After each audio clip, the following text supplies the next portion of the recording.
Este programa es auspiciado por La Estrella del Oriente, Cooperativa Rural de Electrificación Limitada, CREE, y Estudio Jurídico Subirana y Asociados, Soluciones Legales.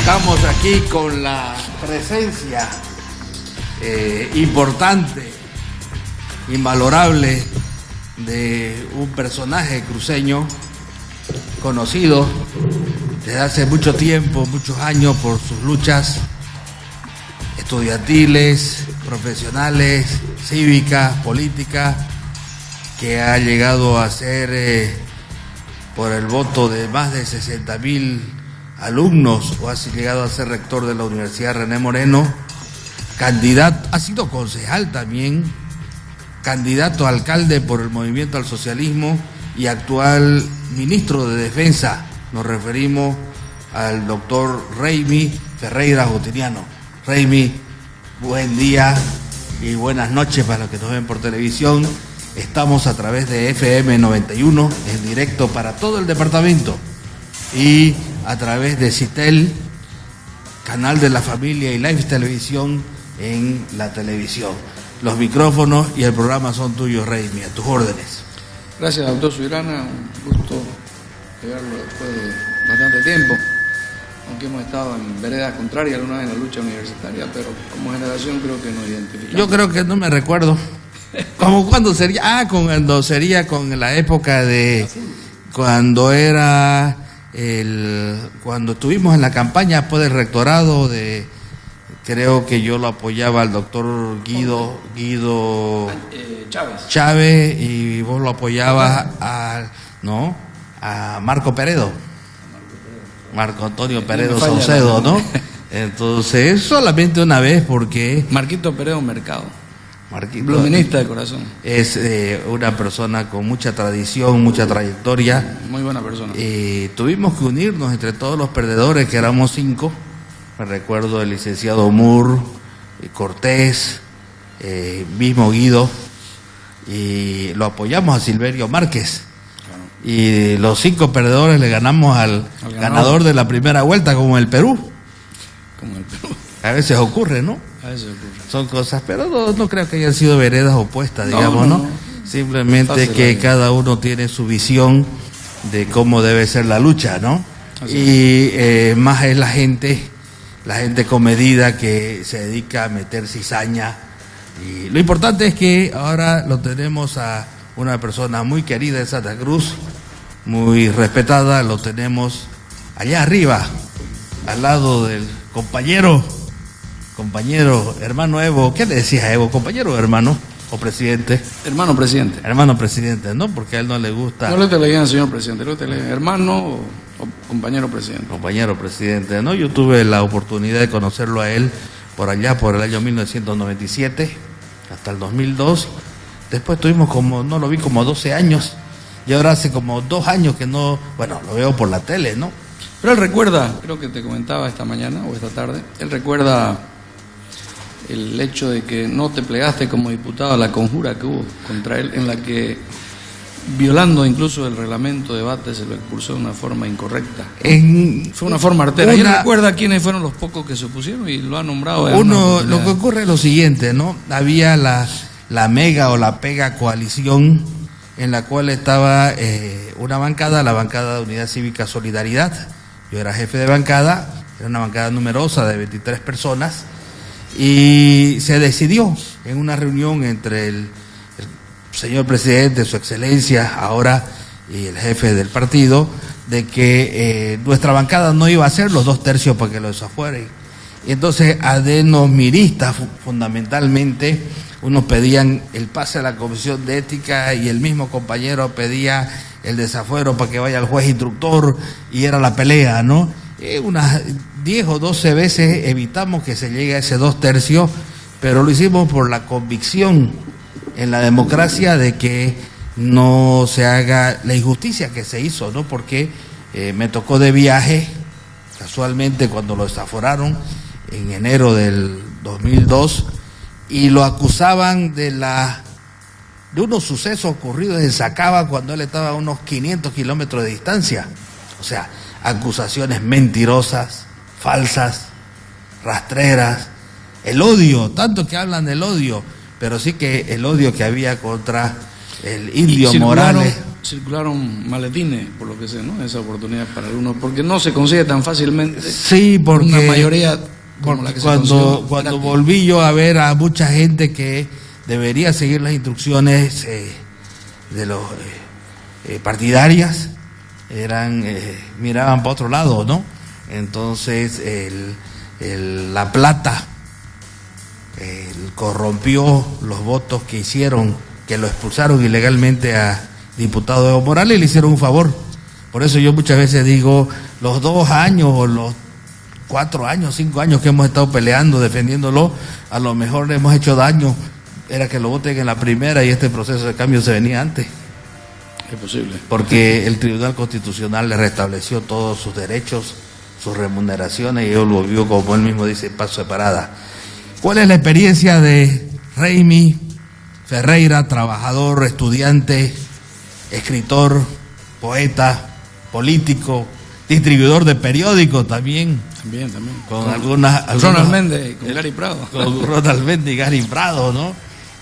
Con Ronald Méndez y Gary Prado, entiendo que ustedes recibieron algo de palo allá en el Colegio Militar de Ejército en alguna época. Yo no. Gary y Ronald Méndez sí fueron, se postularon para como cadetes. Como cadetes.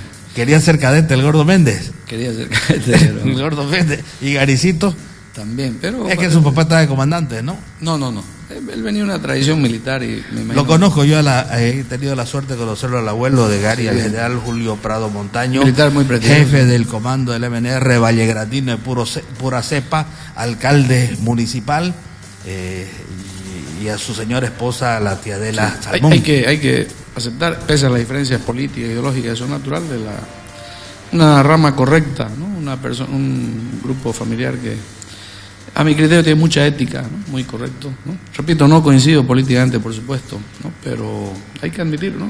Viene de lo que se llama la calidad de gente, antes que la ideología. Ahora general Gary era del grupo de los militares progresistas de Carachipampa, etcétera, ¿no? Así.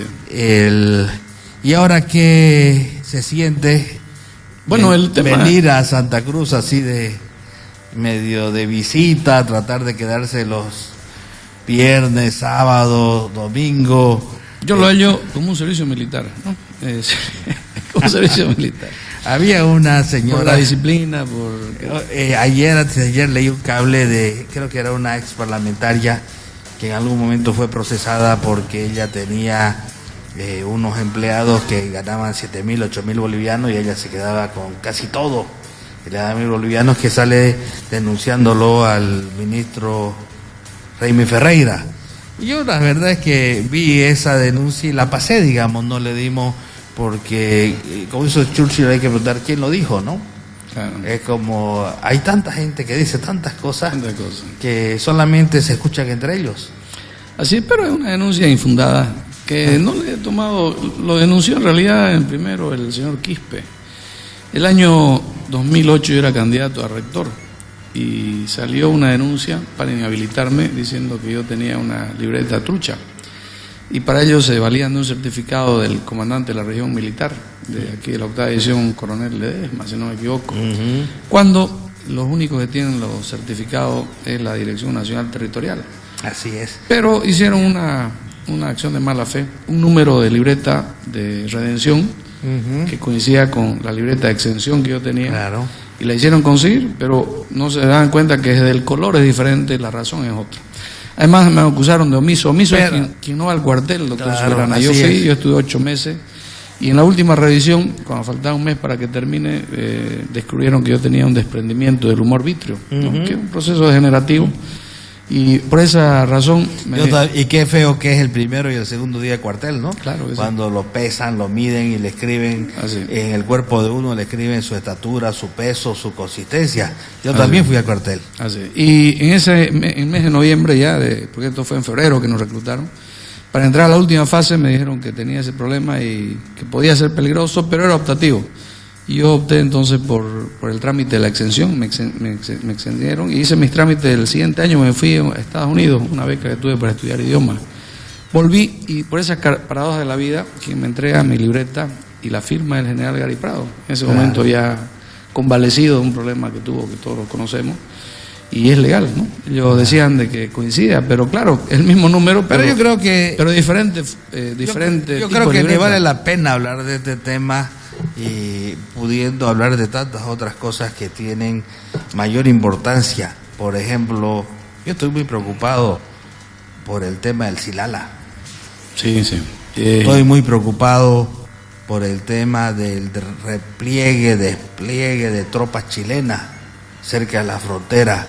Y estoy muy preocupado por los intereses chilenos que están mezclados en la política con algunos parlamentarios pro-chilenos, digamos. Y algunos medios de comunicación, no es solamente parlamentarios, sino de la oposición principalmente, que todos sabemos quiénes son, lo manifiestan. El 1899, cuando hubo la guerra civil en Bolivia, había el eje de Sucre y Potosí, con intereses empresariales chilenos contra lo que es ahora Oruro, La Paz, Cochabamba. El eje norte. El eje norte, ¿no? Entonces, la empresa y los intereses chilenos siempre han tenido a sus mandados en Bolivia.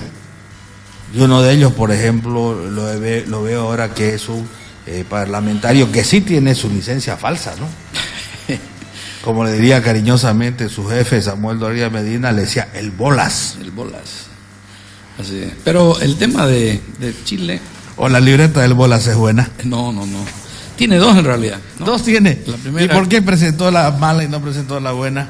Lo que pasa es que la primera, al darse cuenta que ya había un proceso contra él, la sacó luego, ¿no? Yeah. Pero con eso más bien prueba el hecho de que la primera era falsa. El mismo caso de León, exactamente el mismo.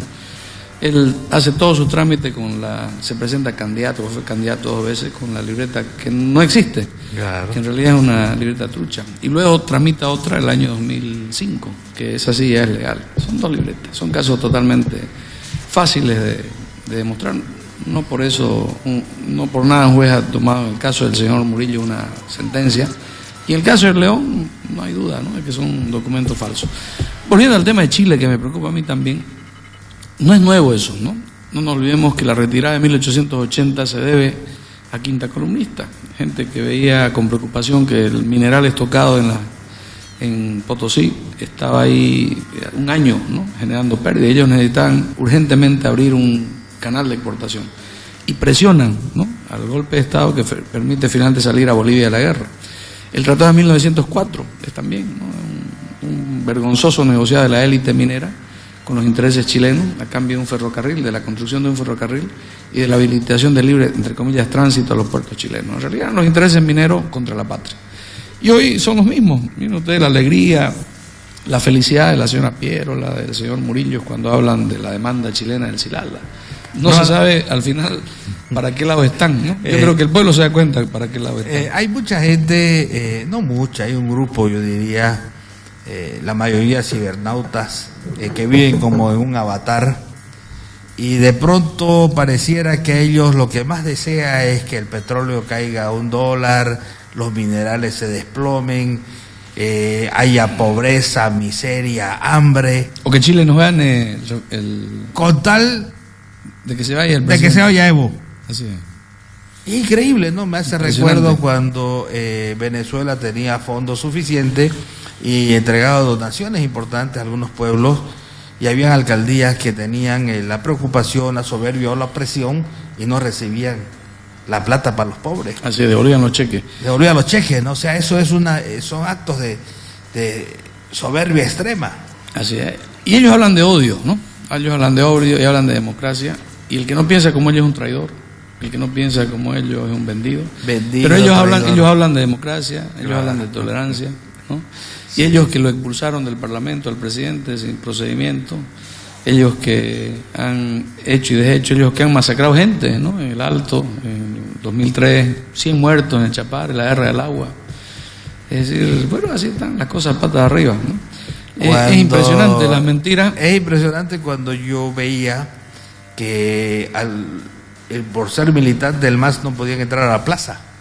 Así es. Y vi hay una escena que no se va a borrar nunca de una patada voladora que le dan a el entonces senador o dirigente Isaac Ábalos y lo tumban al piso. Y a las mujeres, dirigentes mujeres, Y que cómo les han pegado en el cómo le piso pegan, también. cómo la pateaban a las señoras de polleras, ¿no?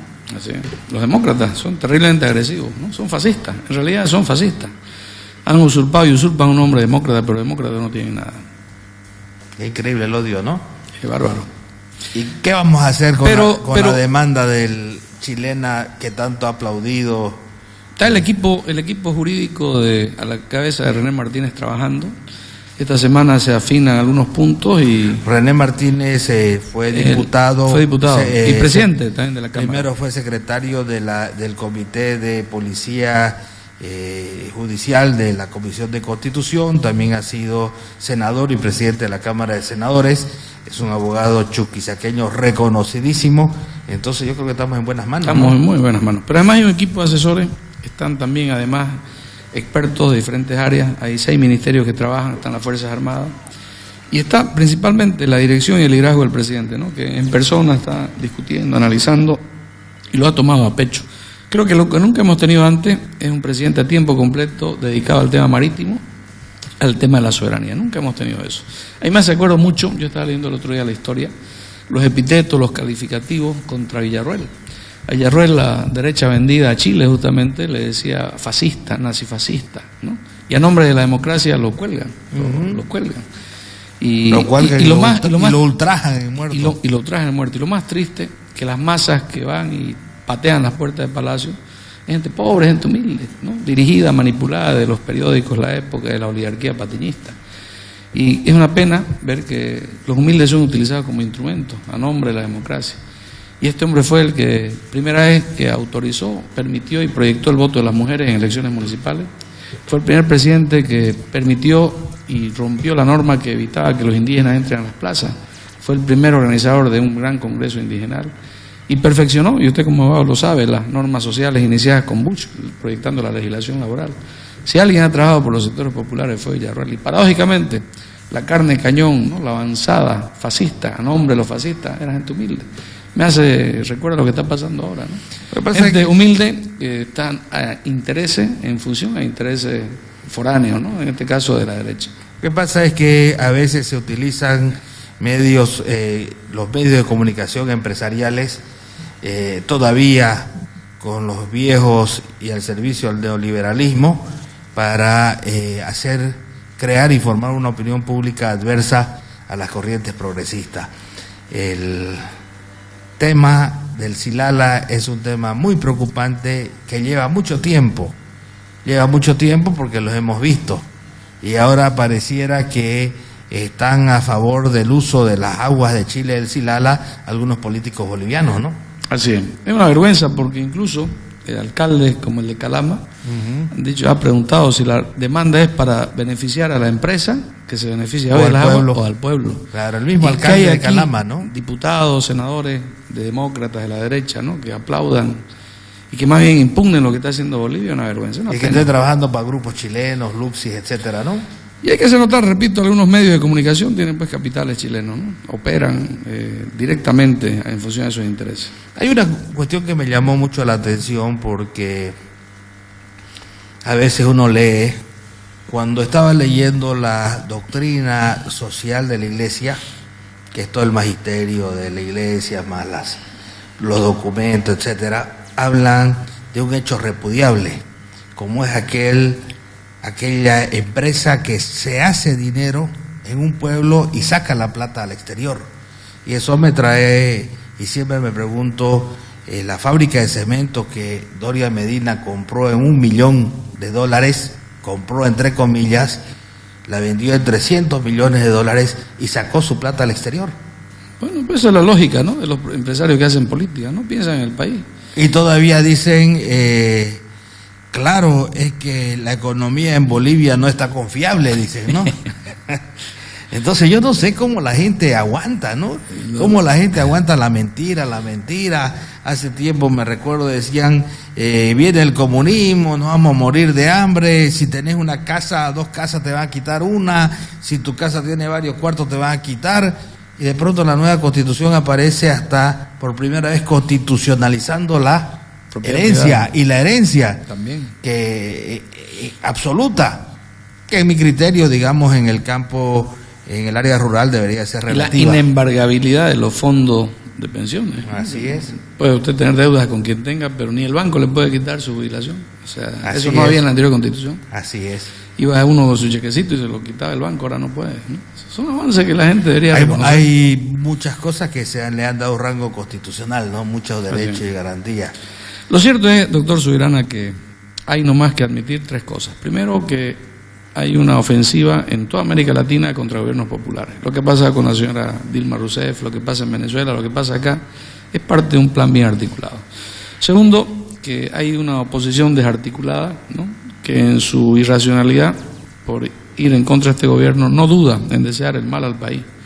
Y tercero, que no solo dudan, trabajan y desean porque este país entremos en la miseria para que ellos sean los nuevos gobernantes. Y tercero, se pueden incluso aliar con intereses foráneos, ¿no?, como lo que está pasando con Chile ahora. Vea usted el Twitter de la señora Pierola, por ejemplo, cuando se solidariza con las declaraciones de la señora Antofagasta, la alcaldesa, ¿no? Es decir, se solidariza con ella en contra del presidente. Lo que mismo hace Murillo, exactamente lo mismo. Hay cosas, por ejemplo, de que al comienzo hablábamos de que uno puede estar en veredas diferentes, posible, pero cuando uno ve el interés de la patria, el interés del Estado, yo creo que no deben haber veredas diferentes, todos tenemos que estar en un mismo lado. Así es, yo creo Entonces, que sí. Ahí creo mínimo, ¿no? Ahora no hay que meter a toda la oposición en el mismo saco. Hay gente, Millares, por ejemplo, la diputada Millares, he escuchado 2 o 3 diputados que no están en esa posición, ¿no? Tienen una posición patriótica. Pero seguro que le dicen funcionales, vendidos, traidores. Seguramente, ¿no? Pero no podemos meter a todos de forma general. Hay gente que sabe diferenciar las cosas, ¿no? Me parece que, como en todas partes se cuecen habas, ¿no? Hay gente que piensa en el país todavía, en la oposición. Y se calmaron las aguas con el tema del movimiento de equipo militar chileno a la frontera boliviana. Lo que se logró, creo yo, con la advertencia del presidente y la denuncia a la comunidad internacional es que traten de cambiar el sentido de ese movimiento y al final, paulatinamente, le vayan quitando el peso. Beligerancia. El peso. Le han ido quitando unidades, han ido trasladándolas. No era lo mismo lo que se fotografió y lo que se dijo a lo que después de la denuncia del presidente se ha hecho. Y hoy quedó como un simple puesto militar, pero era originalmente, sin duda, un cuartel. Lo que yo he tenido la oportunidad, inclusive tuve que, después del golpe de Natush el 79, tuve que estudiar fuera del país, 4 años. Y nadie sabía dónde quedaba Bolivia ni qué era Bolivia. Igual en otros lugares, en otros países. Pero de pronto, en los últimos años vemos cómo la gente conoce qué es Bolivia, quién es el presidente de Bolivia, y se consigue cosas inéditas. Por ejemplo, entre las cosas inéditas que se consiguen, yo nunca pensé que el Dakar iba a pasar por territorio boliviano. Y ahora dicen que el Dakar es una desgracia y una catástrofe para el país. Dice, ¿no? O sea, después cuando si conseguimos que venga un mundial aquí a Bolivia, van a decir que el mundial es lo peor y que hace daño al medio ambiente. No sé qué se inventarán. Lo mismo pasa con el satélite. Con el satélite, yo pensé que era broma, ¿no? No, en serio, lo dicen en serio. Yo cuando escuché que Bolivia iba a tener un satélite, yo dije, no me río más fuerte porque tengo el talón partido, dije, ¿no? Pero de pronto tenemos un satélite. Un satélite como un país en vía de desarrollo. Cuando me recuerdo de épocas atrás donde la renta, el ingreso, el PIB, el per cápita, ingreso per cápita no llegaba a $1,000 y deliberadamente no llegaba a $1,000 para estar en el rango de países miserables. Ahora tenemos más de 3,000 Claro. Es más, ya no nos dan cooperación internacional a algunos países porque ya no se nos considera un país miserable. La extrema pobreza de más del 32-33% ha caído a menos de la mitad. Claro, hay todavía, pero no en las cifras y porcentajes de hace una década, ¿no? Eso es algo que se puede ver, se puede comprobar. Y dice, no, esos números están mentirosos, esos números mienten. Dice, sin embargo, los organismos internacionales, el mismo Mujica, Claro. yo creo que ha sido un desencanto para muchos que lo tenían a Mujica como su referente, igual que cuando llegó el padre, el obispo de Roma, Francisco. Mucha gente se sorprendió al ver las similitudes de su forma de actuar pastoral con algunas cosas que se están haciendo en Bolivia. Así es, pero hay una cosa, doctor Subirana, que no debe sorprendernos, ¿no? La derecha siempre ha sido así. El Mariscal Santa Cruz, que fue un gran gobierno, 10 años, ¿de qué no se le dijo? Dictador, presidente abusivo, antinacional, antidemocrático. Y al final fue el que hizo la República. Él nos dio las bases institucionales, los códigos de Santa Cruz, ¿no? Las primeras constituciones, Fíjese, el orden económico, ¿no? en los códigos del Mariscal Santa Cruz, desde 1830 y algo, duraron hasta 1973. Así es. Cuando hubo unas nuevas codificaciones, gracias, cuando hubieron los códigos ya que conocemos Banzer, y ahora hace 10 años que la legislación, y Reimi como abogado sabes que ha cambiado totalmente. Claro, están los códigos morales ahora, antes ¿no? llegaban una mujer sangrando, con la boca partida, la nariz rota, llegaba a denunciarlo a su marido, y en la policía técnica judicial decía, no, asunto familiar, allá al juez de familia. Ahora tenemos leyes como la 348, que protege a 16 formas de violencia, no solo física, económica, psicológica, patrimonial, etcétera. Tenemos leyes que protegen inclusive a las mujeres en el ejercicio de sus derechos políticos. Tenemos el nuevo Código de las Familias, donde la ley contra el racismo también, ¿no? Sí, donde las madres no tienen que ir de rodillas a que le reconozcan a su hijo. Tenemos leyes donde aquellas personas aquellos hombres que sin libertad de Estado le quitaban la juventud de una señorita y la llenaba de hijos y que antes no tenían derecho, ahora ya se llaman unión libre irregulares. Con el mismo derecho que el matrimonio regular. Y con el mismo derecho que el concubinato, que es la unión libre o de hecho regular, digamos, ¿no? Entonces se ha avanzado, es más, se ha reconocido, ya no hay un solo código de familia, sino de las familias. Se han avanzado mucho en materia de lucha contra la corrupción con la ley Marcelo Quiroga Santa Cruz.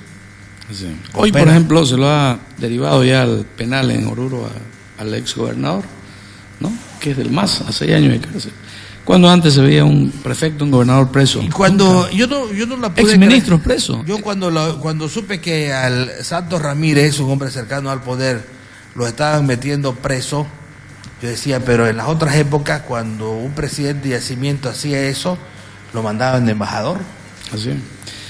Y sin ir lejos, en el caso del Fondo Indígena, 33, ¿no? Funcionarios, una ex ministra detenidas y procesadas, ¿no? En el caso Bullado, caso Zapata, por ejemplo, ¿no? No porque haya sido en un momento pareja del presidente, ¿no? Está presa y tiene que purgar no hay contemplaciones. Y lo que más rabia da es que sean los que durante 35 años de neoliberalismo fueron cómplices y auspiciadores de la corrupción, lo que vienen a querer hablar aquí de moral. Y lo chistoso es que cuando hay algo contra ellos, es persecución política, ¿no? Claro. Es decir, todo está mal, todo es política, ¿no? No admiten. El caso de León, por ejemplo, tiene 12 denuncias de sus clientes, ¿no? Por estafa, por estelionato, tiene una libreta falsa, es parte activa de la presentación de un niño suplantando ¿no? la identidad de un menor. Otra ley importante, la ley contra el tráfico de personas. Y sin embargo, claro, quieren estar impunes a título de persecución política. Increíble. Me preguntaba hoy día, más temprano fui a un velorio de un hombre de Isoso que venía de Charagua, y había muchos charagüeños y me preguntaron, ¿y cuándo va a ser la carretera del Espino Charagua? ¿Cómo anda eso?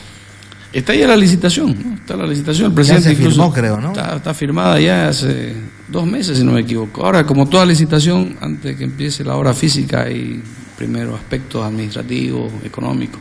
Está el financiamiento, está los recursos, está el contrato, está la empresa. Pero seguro, el presidente cuando dice algo lo cumple, ¿no? Porque a mí me quedé sorprendido cuando hablamos del puente más largo sobre el Río Grande en el lado de Okinawa, que va a aliviar el tráfico. Puerto Banega. Va a aliviar el tráfico de Paila, Pailón, Cotoca.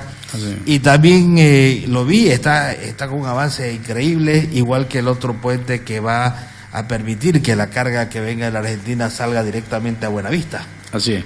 Y también está en marcha ya en realidad en fase más de la mitad la obra San Ignacio, ¿no? De Velasco. Sí, he visto San José, San Ignacio. Así es. Una- Concepción San Ignacio, ¿no?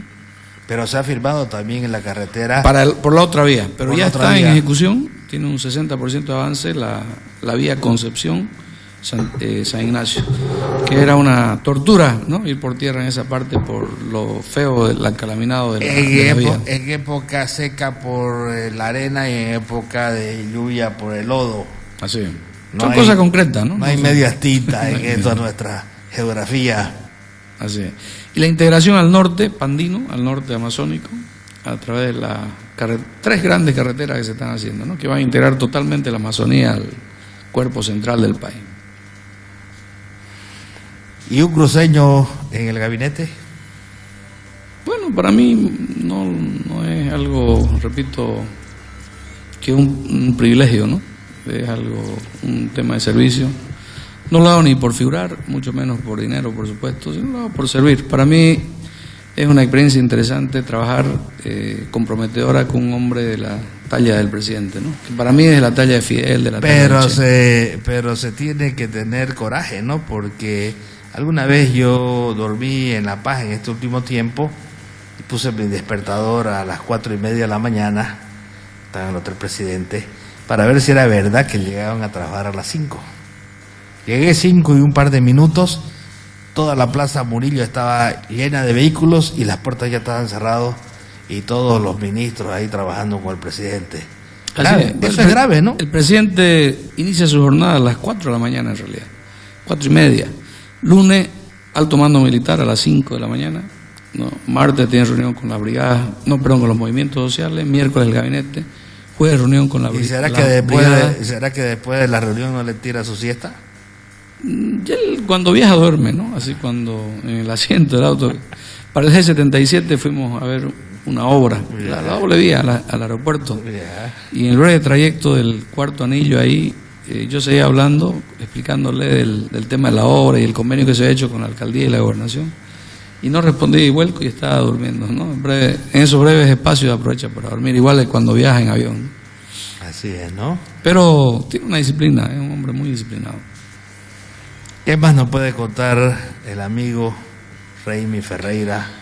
Básicamente que estamos en un proceso como este país no ha tenido muchos años, ¿no? Yo creo que si hubiera que comparar el gobierno del presidente, solo es comparable, creo, a la labor de Santa Cruz y a la primera etapa de la Revolución Nacional, la primera etapa, la nacional todavía. Del 52 al Al 56. Yo creo que esa época creadora, La reforma agraria del 53, el voto 2 de universal, agosto, la el nacionalización. voto, sí, Y los 10 años del Mariscal, ¿no? Que fueron los que construyeron la patria. Y da rabia, ¿no? Lo infame que fueron en ese momento sus opositores, que pese a que él derrotó los intereses argentinos sobre Tarija, en Iruya y Montenegro, frenó al Perú, frenó a Chile, incluso Portales cayó, ¿no? En función lo matan porque no pudo derrotarlo a Santa Cruz. Y como una infamia, ¿no? Los golpistas de esa época lo entregan a Chile, ¿no? Se lo entregan en la frontera a Chile, como premio a sus servicios prestados. A Villarroel lo premian, ¿no? Colgándolo de la plaza, difamándolo, ¿no? Lo mismo pasó con Bush. Bush se suicidó, pero Vaya a saber cómo y por qué. no tenía una Eso. amargura porque todos los días la prensa hay que traidora. ver lo que pasó también con el presidente Allende. Bueno, en Chile, hay que sí. ver las circunstancias, Claro. como dice Ortega. Entonces yo creo que en este soy momento yo y mis circunstancias. Dice, Hay ¿no? que ver el pasado, ¿no? Que no. En el libro del escritor célebre Nicolás Maquiavelo dice que para entender el presente y avisorar el futuro uno tiene que leer la historia. Claro que sí, hay que recordar. Y la historia se repite. Así es. Ahora, ¿qué pasa? Que mucha gente no recuerda, ¿no? Por Yo ejemplo, veo eso en la juventud, que hace 10 años no sabía cómo era el neoliberalismo, no sabía cómo vivía, cómo era la crisis, el desempleo. Entonces, ahora un meme suplanta muchas veces a una noticia, a una página de un diario. Eso es terrible. por ejemplo, ahora viendo al pueblo venezolano pasando por un momento muy difícil, pero no es el primero.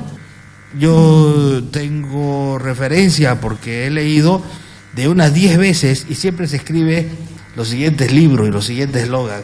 No supimos sembrar el petróleo. Y son ciclos que ocurren y que probablemente algún día dejarán de ocurrir. Así es. Entonces es dura la lucha. Esperemos que con el transcurso del tiempo se mejoren las relaciones con los poderes. Esperemos que sí.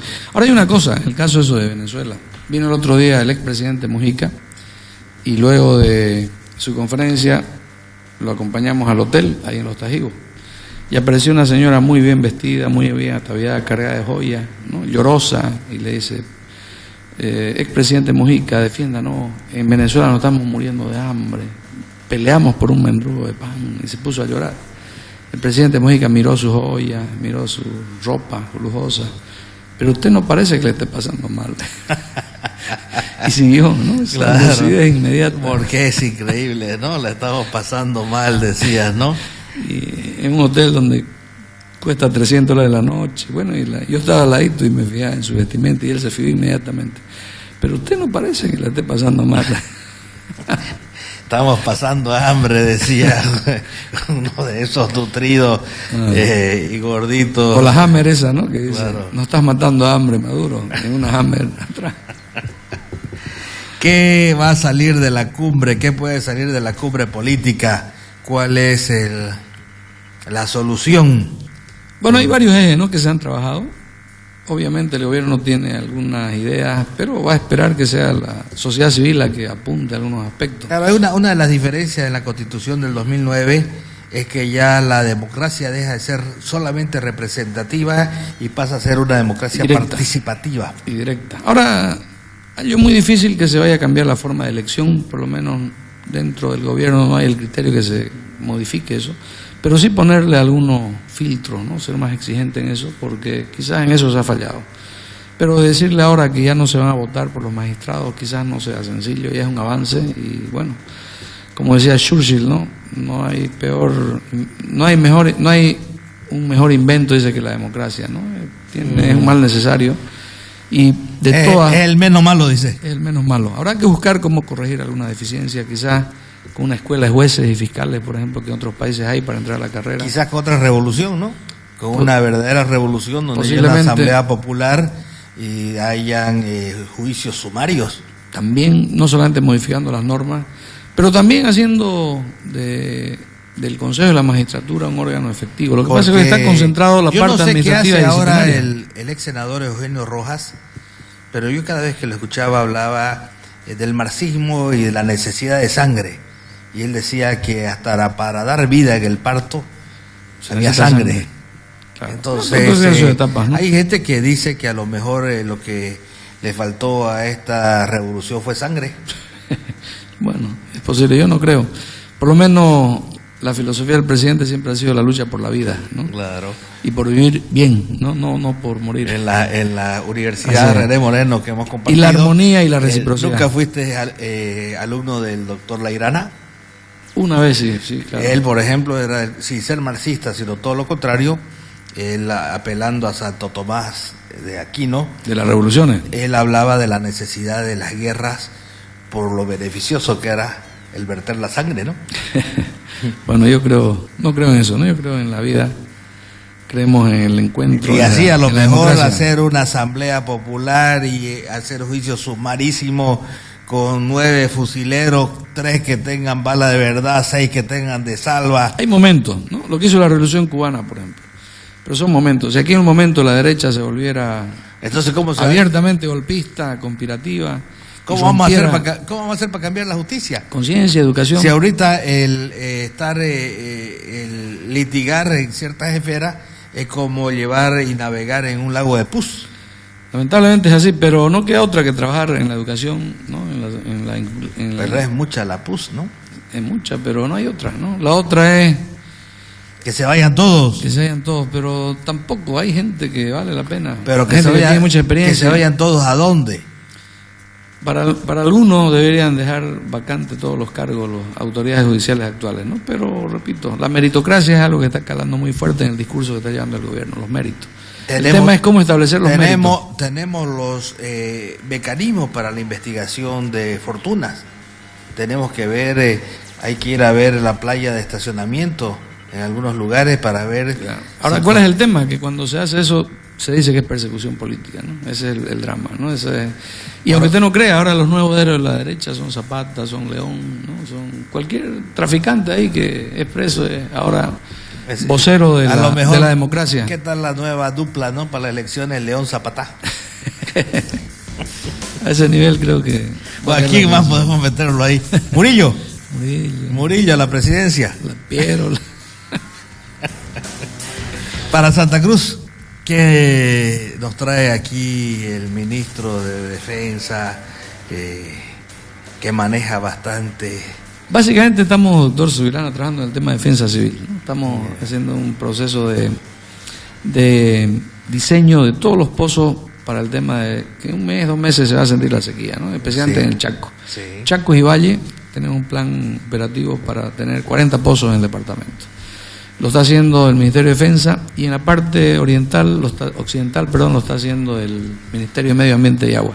Oruro, Potosí, sur de La Paz van a ser víctimas de una feroz sequía este año, y los valles mesotérmicos y principalmente el Chaco cruceño en la parte oriental. ¿No hay deseos de apartarse del mandato constitucional de ser un país pacifista? No, para nada. En todo caso hay que mantener una capacidad disuasiva mínima. No hay carrera armamentista. No hay planes de enriquecimiento de uranio, digamos. Hay un plan nuclear, pero es para fines medicinales, ¿no? El de La Paz, pero eso no lo maneja, por supuesto, el Ministerio de Defensa, sino el Ministerio de Salud. El tema de la radioterapia. Sí, todo pero aquello, eso, ¿no? En la Argentina hay 50, ¿no? Sí, en Brasil hay 200. Sí. Me parece un acto de ignorancia. Y aquí está poniendo un acelerador también lineal. Claro, pero que es nuclear, ¿no? Por supuesto, pero lo que se está planteando allá es superior a eso. Pero no es bomba, ¿no? No, por supuesto que no. Es parte de la guerra sucia, ¿no? Descalificar innovaciones tecnológicas al servicio de la salud con la energía nuclear. ¿Y qué tan grande es el delito de desarrollar una armamento o bomba nuclear? 3 elementos. Primero, que tiene un carácter ofensivo y de acuerdo a nuestra Constitución somos nosotros un Estado pacifista. Segundo, los costos enormes que tendrían. Y tercero, la poca experiencia tecnológica que podría llevarnos a daños ecológicos. Por lo tanto, eso no está contemplado. ¿Daño ecológico para nosotros o para los otros? Para nosotros, ¿no? Fabricar eso es muy riesgoso, requiere mucho tiempo. Pero lo que se está haciendo en el tema de la salud es algo que cualquier país medianamente desarrollado que quiera cumplir sus desafíos de salud debe hacer. Ha sido un gusto tenerlo, señor ministro, o compañero ministro, doctor Raimi Ferreira Justiniano. Este programa es suyo, los micrófonos son suyos y sus palabras de despedida. Gracias, doctor Subirana. Ya conocemos dónde queda, ya sabemos la calidad y la calidez, y vamos a estar cuando tengamos noticias que sean de interés de la población. Queremos que nos invite para que podamos desde aquí expresarla.